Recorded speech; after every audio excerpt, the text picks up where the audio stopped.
Cappuccino siya guys kasi maliit siya kaysa latte. So ito, ikumpara mo sa latte, medyo malaki yung latte, no? Tingnan mo naman ang sukat nila. So ang pinagkaiba nila yung size ng glass.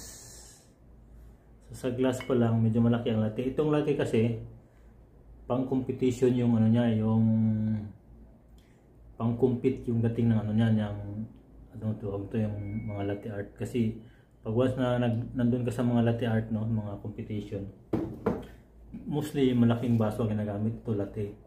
Sa latte sila nagbibis ng ng competition. Hindi sila sa cappuccino kasi ang cappuccino medyo maliit lang ng konti na baso eh.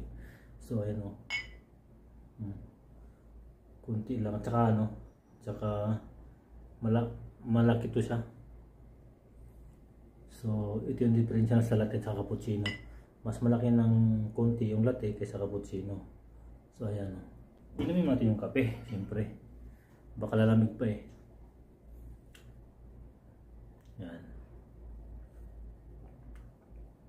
Actually guys, yung gamit ko na kape lang, light roast lang, hindi siya ganun matapang yung tulad ng ng mga dark roast, pangit yun kasi matapang yun eh. Yung mga Saudiya, mga ibang lahi, gusto nila yun, pero sa akin yung medium lang. Kasi masarap siya, masarap siya lasahan. So yan no. Ayan. So yan guys.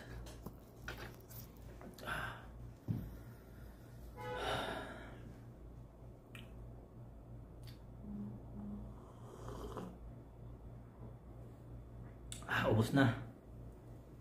So guys, salamat sa panonood nyo dyan ha. Salamat sa mga walang sawang sumuporta dyan sa aking channel, sa aking mga vlog, sa aking latte art.